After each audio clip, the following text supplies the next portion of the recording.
Hi guys, I am really delighted with the progress I've made on this first pass floor plan for your spectacular lot in Palo Alto. So just to go ahead and orient ourselves to the floor plan that I'm going to be showing you, I'm going to first show you a very blocked out site plan, and then we'll go floor by floor through the ground floor, the second floor, and then down to the basement, the layout of the home as I see best captures the potential for this lot. So it's an 1,100 square foot lot. It is extremely deep, but it is very narrow, 50 feet wide here at the front. And there's a little spot back here that's just perfect for an accessory building.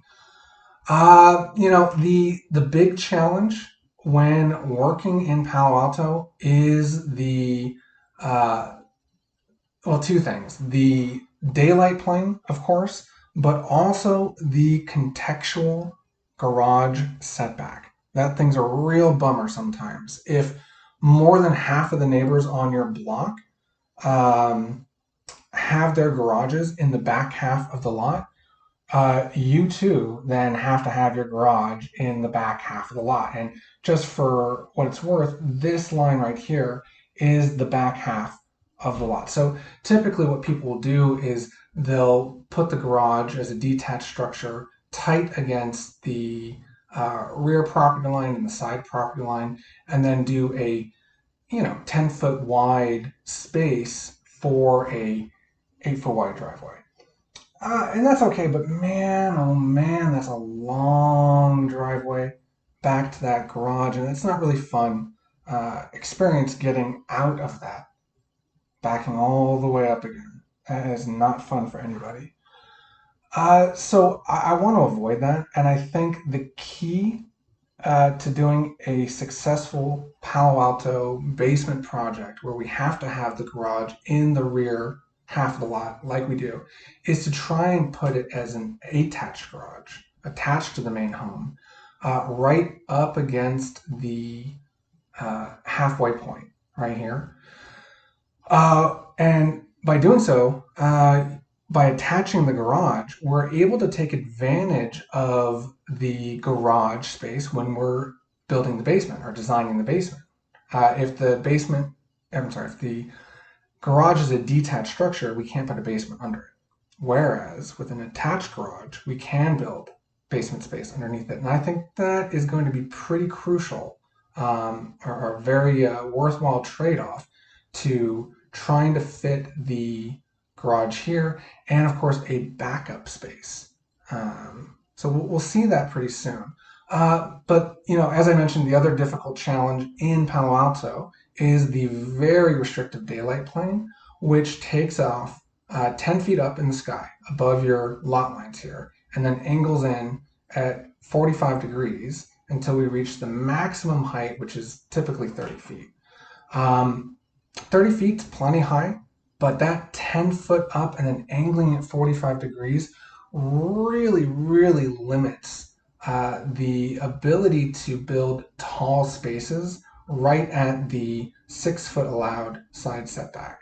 So the house I've designed on the ground floor basically sits setback to setback on the side.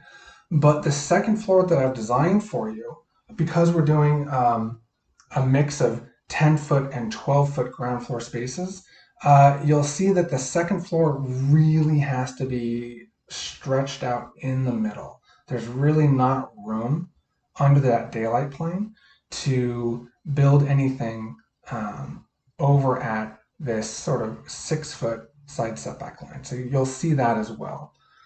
The last thing I want to mention on the site plan before I do the big reveal is there are some trees on site, specifically these three trees. There's this gargantuan tall redwood on your neighbor's lot, but still will have to be aware of that for tree protection fencing when building.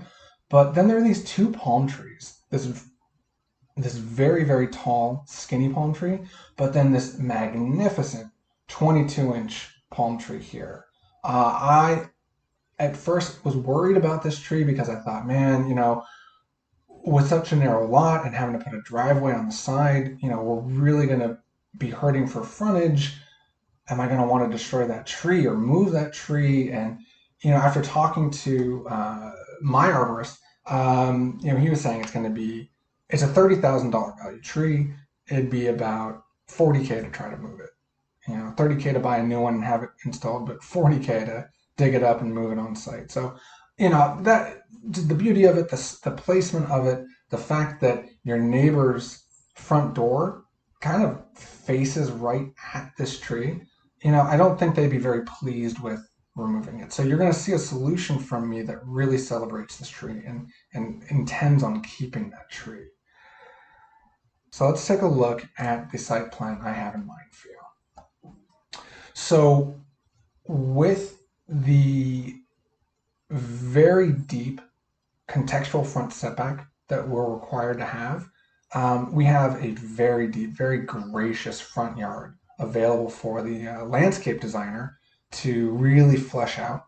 I'm showing conceptually a low courtyard wall that would capture some sort of amazing front yard activity space or chill space, kind of like what your neighbor across the street has. I'm really excited to see what the landscape architect could come up with here. But the house actually starts way further back than the contextual front setback, which is already 32 feet, would require. We're about 40 feet back until we hit the front porch column. It's a very, very deep, very gracious front yard. So the key element to this site plan, and what I mentioned before, was the 2-car attached garage is set right at this halfway point, front to back, between your property lines. By setting this garage right here, we can build basement under it, and that's going to be really, really critical. In order to make this garage, this attached garage, successful, it needs some backup space. It needs a courtyard space for us to back up into. And for the success of the sale and for the enjoyment of your future buyers, I'm proposing that we put a vehicle turntable, a car turntable right here in the middle of the parking court. So all they have to do is back up here, spin around, and they're driving straight as they head towards Tennyson Avenue. This isn't necessary. We could, of course, accommodate some 3-point turns, but it'd be nicer, I think, especially for larger vehicles, to include this feature.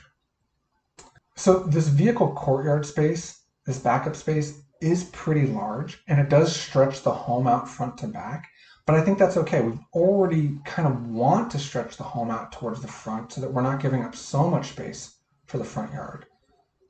But I think this is a very excellent site plan. So we've got the garage here. The rest of the home, fills out towards the back nicely. We're not really even getting very close to the rear yard, of course, but we do have 1, 2, 3, 4 different light well areas. I'm just going to call them all light wells. This one is technically a below grade patio, but we'll just call them all light wells. It's going to be a very nicely lit basement space. And this light well here has steps that lead up to grade. So this would be your connection from the backyard down into the basement space if you didn't want to use the central stair and elevator.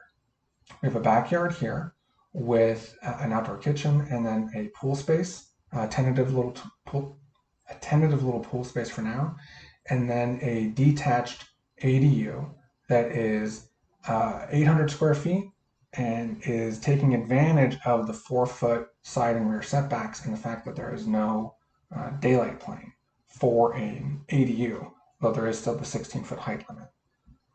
The detached garage does have a daylight plane that's special to it that takes off at 8 foot and then goes up at a 1 3 angle. And that thing's so tough. That is such a tough daylight plane to deal with.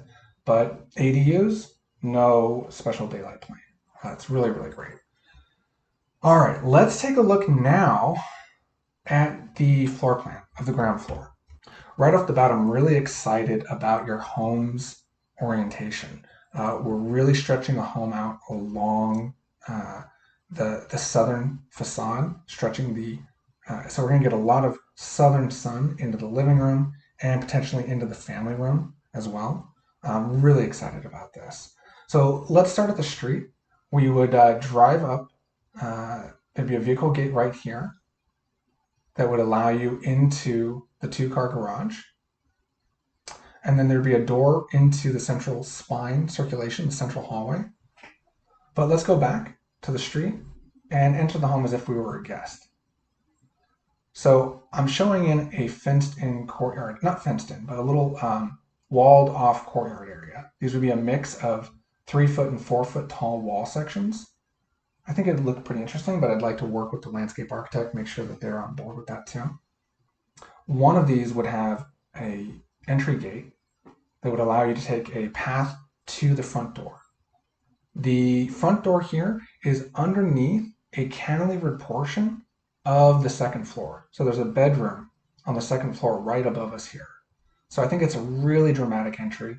I'm showing some posts and a beam that support that cantilever. So it really only cantilevers out 2 feet, but all of this space is under the second floor volume, making for a very dramatic front entry.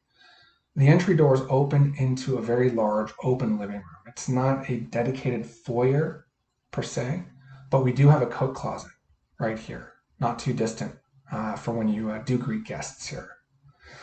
The living room is amply sized. We've got a grand piano, we've got ample furniture space, we've got a big space here right directly in front of the doors under a chandelier here. Perhaps this would be a great spot for an 8-foot tall Christmas tree. The ceiling height I'm proposing for these front spaces, by the way, is 10 feet. It boosts up here to 12 feet, but for now we're talking about the living room. The living room has large sliding glass doors that allow you to step down into the driveway behind the vehicle gate so you can enjoy playing in the vehicle courtyard. So I think this is a great connection this way. There could also be sliding glass doors along this hallway to allow for more direct connection to this bright southern courtyard that's lined with planter pots in the courtyard area, but also sneaks in a couple nice big trees on the softscape areas.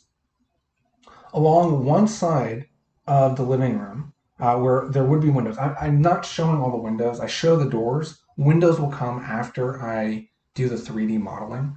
But for now, we're not showing windows. But this wall here on the western side facing the courtyard would absolutely still be filled with windows. But there's the light well for the guest suite down below in the basement. The home office opens directly onto this living area with a sliding glass door. There's another sliding glass door that, and a sliding glass door here as well. So both this corner here opens out onto that 22-inch palm tree. There's also a nice little seating area out here and direct connection to the palm tree here for the guests when they come in. I should have mentioned that before too.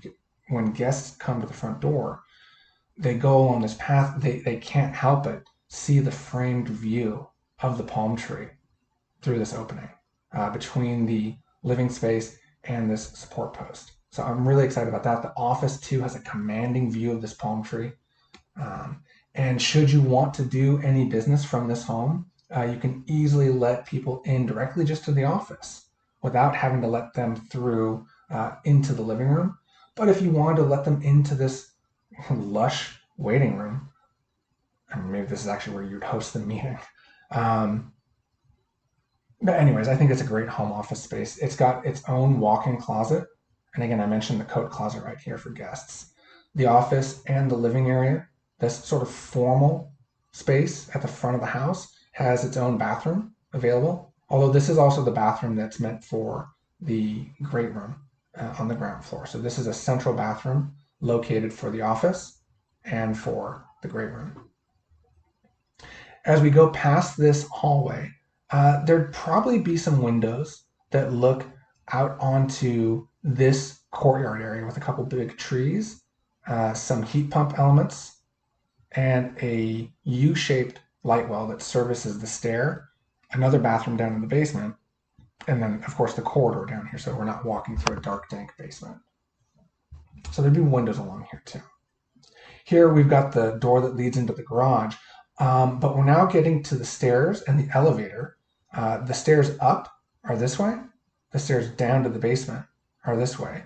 But we've also got this wall of storage here. I would love for these doors to be hidden or concealed or downplayed doors. I was talking to Gary on site about this, and he loves the wood siding look on a wall, and the doors can have that same wood siding, and it really conceals the joints of where the doors are, and makes it so that when your guests are coming from the front door, if they're coming into the great room, they don't have to know that they're walking past an ample storage closet right here. I'm using the same treatment here as well. So you'll see similar annotation when you zoom in on this PDF for those storage walls. We come into the great room once we get past the stair tower, and we've got a nice kitchen, huge family room, a little nook area, a little table, breakfast table here. We have a butler's pantry that connects the kitchen to the dining room. And we have I wouldn't say this is a walk-in pantry, it's a step-in pantry, but it's an ample pantry here for overflow storage from the kitchen. So this is a great kitchen. Sink, dishwasher. I actually think I want to do a flanking dishwasher here and move the trash can over to this other side. But we've got side-by-side sub-zeros, window that would open into the stair tower, lots of windows along this corner here, and then tall elements, maybe tall oven elements, a built-in coffee maker, and perhaps a more convenient pull-out pantry element right here.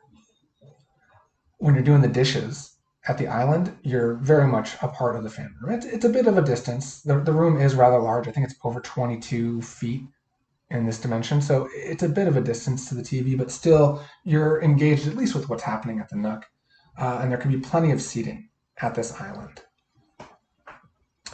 I show this dashed element. This is the dashed line of the master suite upstairs, but the master suite is a further 2 feet up from the bedrooms at the front of the house. So this great room here has a 12-foot ceiling height, at least underneath the dashed master suite and balcony.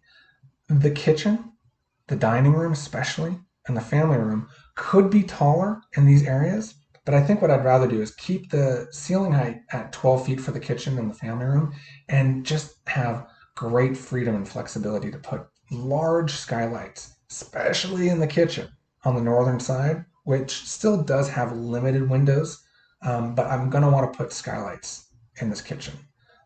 Possibly two in the family room, although maybe not with the glare. There's a large oak tree right here, so I think I am going to want to put at least a large modular skylight right here in the corner, so that when you're sitting here and you look up through that skylight, boom, taking in this foliage above the ADU. The dining room, though, this volume here could potentially just be a wow room in terms of maximum height. I think I'll want to study that in 3D to see how it's going to compete with the master balcony, but I'm really excited with the positioning of the dining room and the family room. They both open with sliding glass doors into a covered area on the ground floor, with another outdoor kitchen here with a barbecue, a green egg, an under-counter refrigerator, a separate trash can, and an all-important hand washing sink. When we're coming into the house, when we're doing barbecuing, we're touching raw meat, we want to have a hand sink. This hand sink's covered, so we don't even have to worry about bagging the sink and having it covered and protected from rainwater. I plan on this being a covered area off to the side here, so I'm just really excited about this. The dining room does have a connection to step out right here, and there will be plenty of windows on these sides with a buffet right here at the back. This window would look down into the large below grade patio, but this would be a terraced patio, so there would be sort of a step up from the basement level. There'd be a halfway height planter.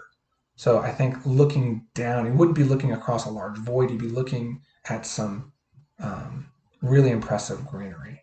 And then there'd be another specimen tree right here between the dining and the pool. Perhaps, maybe not. Maybe the landscape architect wants to suggest something different.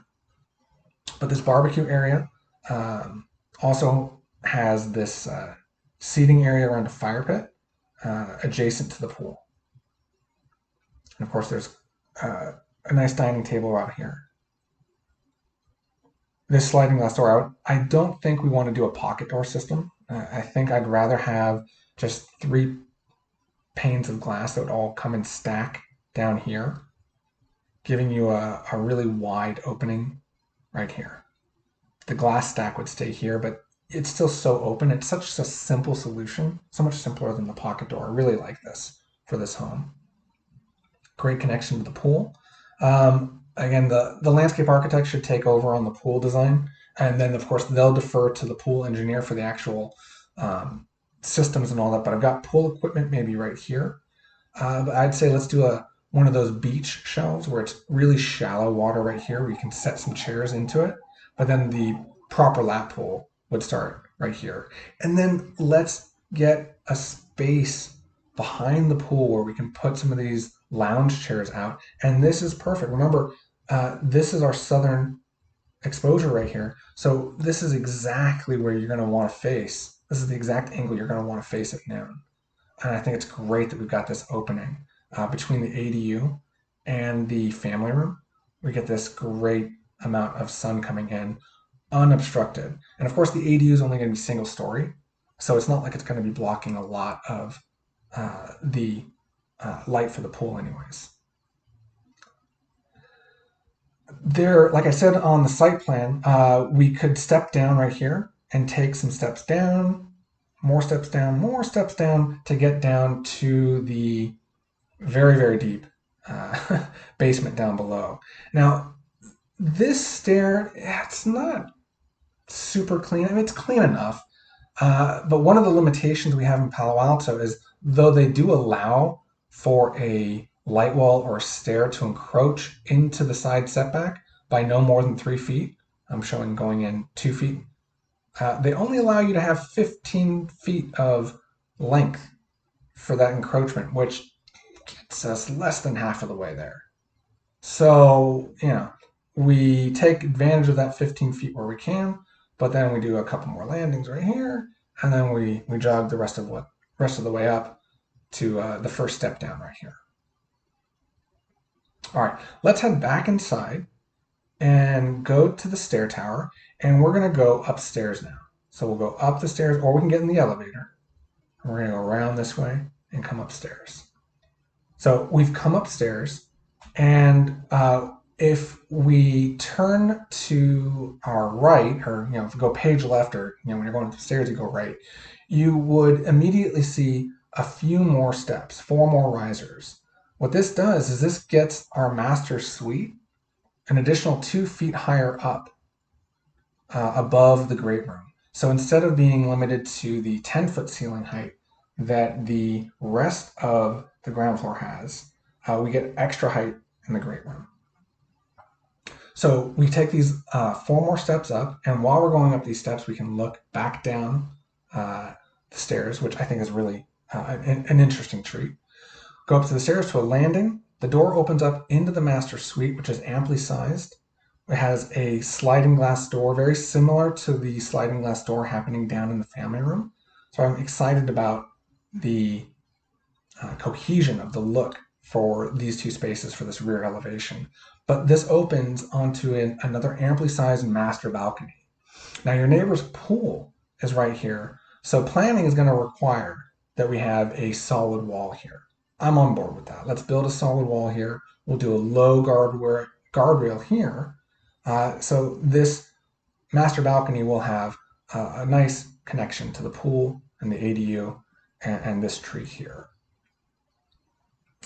The master suite has a little built-in coffee station here. So this is a little low cabinet with a sink and a coffee bar set up. You take a pocket door into the master bathroom with an extra wide vanity and an extra long sink. I like these extra wide sinks with 2 wall-mounted faucets, so a couple can brush their teeth side by side and spit into the same sink. I think that's fine. I don't think you need two separate vessels, but I'll defer to your interior designer on exactly how this goes. But we'd have the sink here, the tub here at the corner with lots of glass, the shower, and the toilet compartment here. Both of these would be screened in with glass. The toilet would be frosted glass with the glass door, and the glass door here into the shower. And then this corridor continues into the master closet, which is sized to have 2 foot wide or 2 foot deep cabinets wrapped all the way around, 30 inches of circulation space, and then a 2 foot wide island. So that comes out to a little bit more than 11 feet. Excuse me, a little bit more than 11 feet, but um, that's what I'm showing here. So this is an amply sized closet. I'm not too crazy about the fact that we have to go through the master bath to get to the closet. It's okay. It's certainly done a lot. I wish it wasn't the case, but that was decided based on the ideal stair location for the basement and the great room, or for the ground floor. The stair could slide over and allow for access into the master bathroom and master closet from the hallway of the master suite. Um, but I think this is a much better layout, and I think this trade-off of walking through the master bath, which is a nice master bathroom, right? This is going to be a lot of glass here. Um, I think it's okay, but I'd like to get your thoughts on whether or not you've had any pushback from the market about a design solution like this. So let's leave the master suite, take the stairs down. Now we're back at that 10-foot ceiling level for the ground floor below. Before we get too far, in this corner of the master walk-in closet, access from the hallway is a laundry chute that will lead down all the way to the basement laundry room. And so you can see that laundry chute right here, adjacent to the garage. So that goes all the way down to the laundry room, so no one has to carry loads of laundry downstairs or through the elevator. You'll use the elevator to take the loads up, of course, but getting the clothes down there is easy. So go through this hallway. Now, I'll be honest, this is the one part of the house that, man, that looks like a long hallway. And it certainly is, but I think the amount of glazing I plan on having that looks down into this vehicular courtyard, I think will make it a nice space where it doesn't feel interminably long. There's going to be a rhythm to the windows here. The view on the north side, there's a 2-story neighbor here, and it's kind of a busy looking house. I think I couldn't get a great view of it, but there's a lot of roof lines looking at it on Google Maps. So I imagine we're not going to want to do too many windows here. Maybe there's just high windows along the ceiling, which protects their privacy and gives us an opportunity to do a lot of art. And so southern light would come into this hallway. We might have high windows above on the northern wall, but lots of art. What a gallery this could be. That's how I'm going to pitch it to you. Again, it's driven mostly, of course, by the fact that the garage needs to be set at the halfway line, and I want this backup space. And so that's really what set this bedroom location, right? It's because of the vehicular courtyard. But I think it's going to be a feature, but it is the one part of the house that I'm like, woof, that is a long hallway. But anyways, once we go down this hallway, we can take a right into bedroom 2, which has a hall closet, a reach-in closet right here, and access to their own ensuite bathroom. There'd be lots of window opportunities here. The big windows would be here looking down into the courtyard. These would be high windows that don't impact the privacy of your neighbor right here. Same in the bathroom. We're not going to do any big windows here that impact your neighbor's privacy or impact anyone's privacy in the bathroom, but we're going to have a beautifully, naturally lit bathroom, probably with a high, clear story window. Back out to the hall, we get to the third bedroom, which faces the front. What a great view this bedroom is going to have. They're going to have high windows here again, tall windows here looking out into this front yard space and this very deep recess. this is a really special space. So you do come in here past this long hall closet. And the great thing about this, I keep saying hall closet, I mean wall closet or reach-in closet. What's great about this closet placement is it deters us from putting in any windows right here that face directly into the palm tree and impact your neighbor's privacy. We'll have those high windows that allow us to see this palm tree. And in fact, actually, I think that I talked about doing a lot of high windows right here. I think at one point down here, directly across from bedroom two's door, we should do a full height window so that we can fully appreciate that palm tree when we get to a certain point and we get that vantage line of that palm.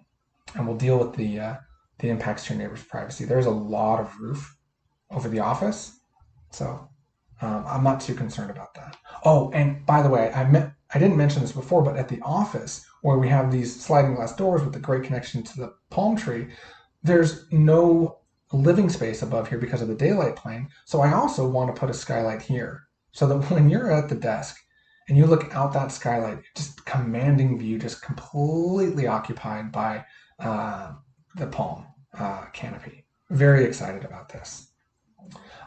This bedroom here is great. It's got great views this way. And it also has its own bathroom.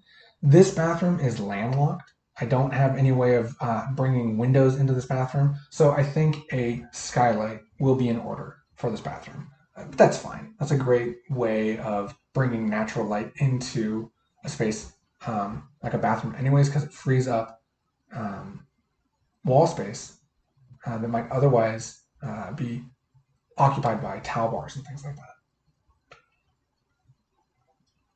that. Okay, I think that covers the second floor. So let's now head back to the stair tower, drop off our dirty laundry in the chute, and head downstairs.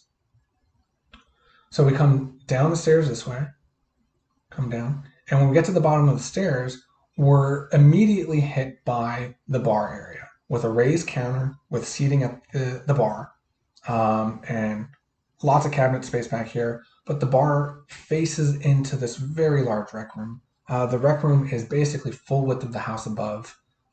It's an amply sized room that's got room for a dining table, pool table, another seating arrangement with a secondary TV zone, room in the middle for some additional seating, perhaps some display space for a fancy sports car or a motorcycle. Who knows what we could do with this space? There's a lot of it. But we've also got a wine room and a gym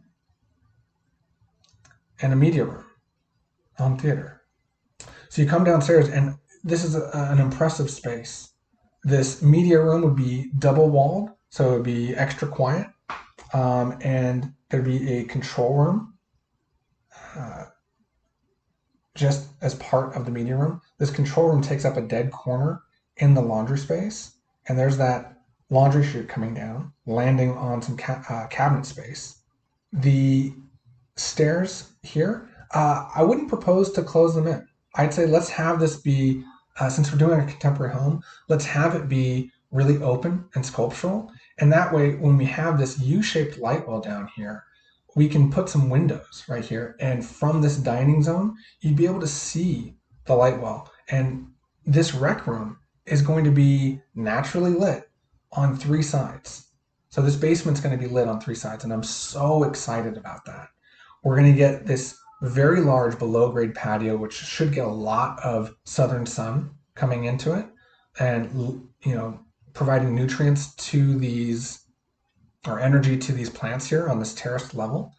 But the views and light that come into this gym space, can still be shared with the rec room, because I'm proposing to close off the gym just with a bit of frosted glass and then a 5-foot wide frosted glass barn door. So you can close off the gym when you want privacy for your workout, but I would imagine the barn door is typically going to be stored in the open position, which means that light's going to come in. Even when it's closed off, light's going to come through this frosted glass and provide borrowed light into the rec room. We've also got this full width light well on the southern side of the home with steps leading up to grade. And then again, we've got this U-shaped light well here at this hallway and at the stair area, which will bring in more light to the bar space and to the dining space. I have very high expectations for how nicely lit this basement's going to be. It's going to be fantastic. All of these windows or sliding glass doors are meant to be full height. So full height sliding glass doors wherever we can to take advantage of the light coming in, or full height fixed windows, or maybe raise them up 18 inches off the floor if we don't want to pay to temper the windows, but big tall windows to take advantage of this excavation that we're doing.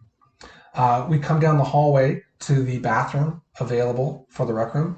Yeah, it's a bit of a schlep to get to this bathroom, from the meeting room, but at least no one in the rec room, no one in the bar is going to hear you using the bathroom. It's a bit of a stretch in here, but it's a beautiful, well lit stretch, and again, an opportunity for art on the wall.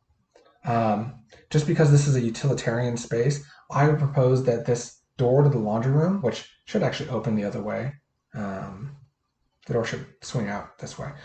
This would be a hidden door. So a door that you wouldn't be able to see unless you knew it was there. We finally get to the more private side of the basement, which is the final fourth bedroom, which has a very large walk-in closet behind the bed. And both the bedroom and the bathroom, ensuite bathroom, have a full width light well that will bring in plenty of light into this bedroom. It's only a 3 foot wide light well, so it's not like it's going to be, the most glamorous of views. But if we do the right kind of planting on potters above here, into planters and pots above here, we can have some plants hanging down and making this concrete wall a little more beautiful to look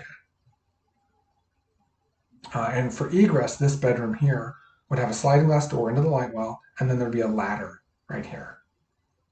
And so there'd be a small gate in the guardrail around this light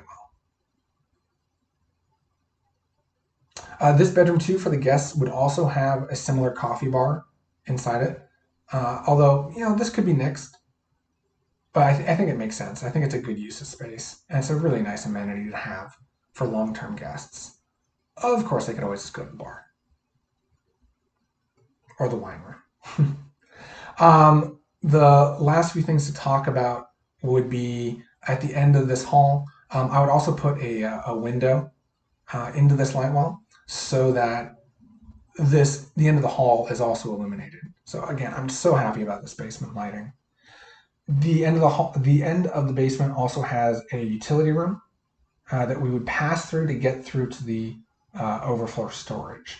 I liked what you guys had at Lowell, where you had the laundry room that led into the utility room, but I feel like the utility room is going to be likely very structured and organized and permanently fixed. So, this leads a very fixed corridor and path for people to get to what might become, just really chock full of a lot of stuff. It might be hard to navigate this storage room after a while. So we'll leave the path to that through the clean utility room.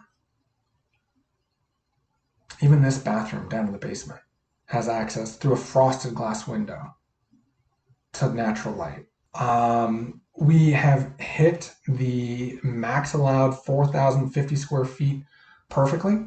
I'll give you the exact square footage breakdown later, but it's pretty much a 70-30 split for that 4,050 square feet of FAR. So 70% is downstairs, including the garage.